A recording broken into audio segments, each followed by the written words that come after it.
What's up, guys? I'm Mike, and this is 10 Movies to Watch if you enjoyed watching Weapons this week. And what I mean by that is movies either with weird narrative structures, with strange suburban horrors, or movies that just surprise horror, you know? I don't know where this is going to go. I can't wait to find out what happens next. And movies that turn shit on their heads and scare you with it. First up, we got Strange Darling. This movie's directed and written by J.T. Mullner, who we hear is trying to get a hold of the Texas Chainsaw Massacre franchise, so it'll be nice to see what happens with that. But it stars Kyle Gallner, it stars Willa Fitzgerald, one of the best movies of last year, and it's about a serial killer. And really, you don't want to know any more than that.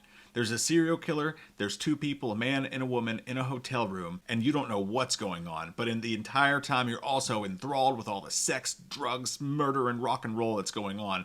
Next up, the obvious one, the one I mentioned the most in my review for Weapons, which is exactly what I was hoping for when I went to see this movie, and that is The People Under the Stairs, the Wes Craven classic. It's one of the movies that made me fall in love with horror movies. It's got it all. It's got comedy, it's got intrigue, it's got fucked upness, and it just has all these moments that leave you just shocked at what you're watching on the screen. This was horror was meant to be, in my opinion. And it also has something to say about the world without beating you over the head with a stick to do it. Next up on the list, we have a movie called Don't Breathe. This Turkey Bay City. That's all I have to say about it. I won't say anything more about that in case you haven't seen the movie. But it starts out one way, ends up a completely different way, then ends up a completely different way, Turkey Bay City. And you don't want that, but it's a great performance by Stephen Lang, who is a blind man living, I believe, in Detroit when a group of kids show up to rob him. And they don't realize that this dude's fucking Waffle Town nuts. And he's an expert at Jenga, which is strange for a blind person. Don't Breathe is directed by Fede Alvarez, who directed the Evil Dead reboot. He directed Alien Romulus. And it's just an intriguing movie with a lot of twists and turns. You don't know where it's going to go. Turkey Bay City. Next up, we have a movie, and this one is on the list because it completely flips everything on its head. One of the biggest just genre twists I've ever seen in my life in a movie, and that is From Dusk Till Dawn. A badass first half of the movie is awesome crime film featuring George Clooney like you've never seen him before and never will see him again.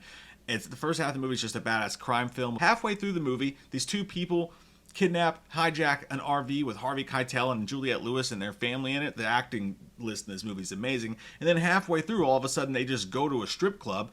They're drinking tequila. Quentin Tarantino, sickly, is drinking tequila off of Selma Hayek's feet when all of a sudden everyone turns into a fucking vampire. And now we've got a gnarly grindhouse vampire movie and just completely changed the entire movie, and both sides of the movie are fucking rad. So that's why I feel like this makes that list. It doesn't have the vibe of a Weapons. Obviously that's cleaner and whatnot, and this is more kind of raw, but the way that the narrative structure just goes, fuck you, we're doing this now, is why I feel like it belongs. Next on the list, we have Raising Cain, the Brian De Palma thriller starring John I Will Eat Your Face Lithgow. This movie is fucking great, you guys. It's so weird and so strange. And it involves the dad, John Lithgow, who's kind of a pushover, kind of a wimpy dude, but he has a weird scientific interest in his own child, which starts to creep his wife out. And then you find out that the dude is split and schizophrenic fucktown and just crazy as shit. He plays multiple characters in the movie, and he's great in every single one of them. This is a movie that will keep you guessing until the end of it, and it'll also keep you kind of fucking haunted throughout the movie too. It's a great thriller from Brian De Palma. And it's got some romantic thriller vibes to it. There's some serial killer stuff in here. There's psychological horror. Just like Weapons, it touches on multiple subgenres of the horror world in a cool way. Next up, this is where we get a little fucking weird, man. A little crazy with the stick, and that is Children of the Corn 2, The Final Sacrifice. It's silly as fuck. It's got funny shit in it. It's got some great kills in it, and it involves a bunch of wacky kids doing shit that you can't believe you're watching kids do, which also ties in certain ways to Weapons. So yeah, I'm recommending it. Give it a shit. Give it a shot. I'm doing it. That's right. Next up, we go to the suburban horror, and that takes us to Donnie Darko. This movie felt like Donnie Darko in so many weird ways, whereas the town necessarily wasn't evil in itself, it still felt evil. Kind of like Brain Scan had the same element to it. That town just felt evil. I can't really explain why, kind of like Scream in Woodsboro. You feel like some shit's gonna go wrong. It's also got great cinematography and a great look to it, the way that Middlesex did in Donnie Darko, the same way as Weapons, and it's this suburban town that just has something off. and just something a little fucked up to it. Like the crazy things you're watching that lady do in Benedict Wong's kitchen, just right there, and running into the gas station, and the guy just chasing the dude, the crackhead around downtown, where you get just the vibe of this town. I don't know, it just makes me feel Donnie Darko. And also Donnie Darko has the same element of surprise where when you're watching the movie, the whole time you're going, what the fuck is this about?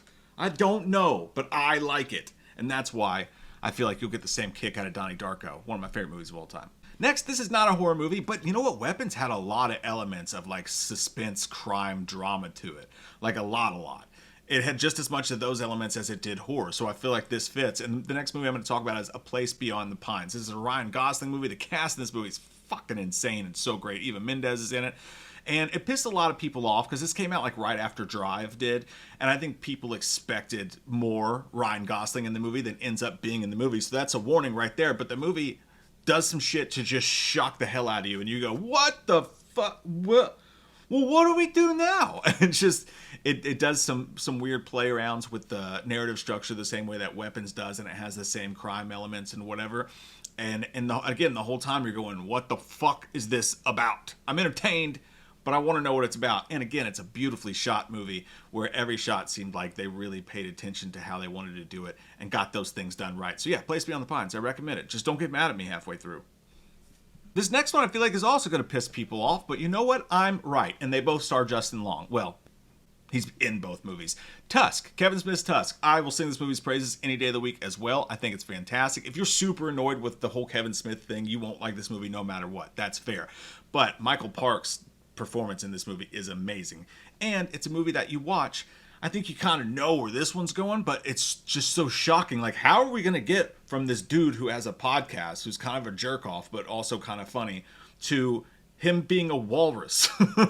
How are we going to do that? So it's a surprise horror movie. It's a movie that keeps you leading along. It's got great acting in it. And I also think this movie looks great personally. I think Tusk is a great surprise, shock, what the fuck horror movie. And I'm willing to bet Craig Zeggers liked it too. I mean, put Justin Long and Barbarians, and should have been Weapons longer, but here we are. Yeah, I fucking love Tusk, dude. Unashamed of it. I know it's dumb as shit. I don't care. Freaks me out. It makes me laugh. And I literally had that same ringtone he had on his phone when it's like, well, Marguerite does. All right. Green Room is the last movie. I'm going to give a couple more recommendations after this, actually, but Green Room is the last movie officially on the list, starring the late Anton Yelchin. Man, just right up there with people like Brandon Lee, as far as we really lost them far too early. But he was so good in this movie. It involves a hardcore punk band who goes to a show at a place that probably definitely has Nazi leanings to it, because they need to make money, they need to get to their next stop, they're huffing gas to get there, and it's a band movie, but they get there, and fucking Captain Picard himself is the leader of these assholes, and he's scary as shit in this movie, if you can believe that. But yeah, it feels the same way in that you're really wondering what's going to happen next. The situation keeps getting crazier and crazier and darker, and it keeps you hanging on the line, and it's just has that original taste to it that makes it feel unlike most movies around it in the same way that Weapons does. And it's just a great fucking movie that I'll recommend any day of the week. That's 10 movies that I feel like you'll like if you enjoyed Weapons and want to watch more movies like that, movies that keep you guessing. Here's a couple more. I know a lot of people compare this to Magnolia. I have an aching, that's probably not the word I want to use for it. I'm ashamed of myself. I've never seen Magnolia with Tom Cruise. Maybe tonight. Perhaps tonight's the night. Maybe I'll do a first-time watch commentary for it. I just did one. I never saw Toxic Avenger, and I did that for that. Maybe I'll do that. So, yeah, I hear that that's one of them. But also, I want to say Vanilla Sky with Tom Cruise was a dope-ass movie. That kind of fits the structure. I have to go back and watch it. It's been a long time. But I feel like that kind of fits here, too. It's a weird one, man. You're Next almost made this list. It's just a horror movie with a bunch of surprises that you're wondering, hey, how the fuck is this all going to pan out? So I feel like that counts. Cobweb was a Halloween movie. If you're really into Halloween atmosphere, it had a lot of problems, CG and whatnot, but the first half of the movie, very different than the second half of the movie, where it just lets its freak flag fly. It's a slow burn into like a literal Jack-in-the-Box pop. So Cobweb's a movie, especially around Halloween time. And 10 Cloverfield Lane, obviously the entire movie's built on surprises, even though it doesn't really work that way because they kind of just took another movie and shoehorned it into the Cloverfield universe. It's still cool to watch this movie just change scenarios entirely. So I feel like those count as well. And those are some little bonus ones for you. Call them keepers. I love your all's fucking faces. If you like videos like this, if you enjoyed this, please click like, that helps, and subscribe and click the bells so that you're notified when we make these. And we'll talk to you guys soon. Love your fucking faces, and I hope you have an awesome day.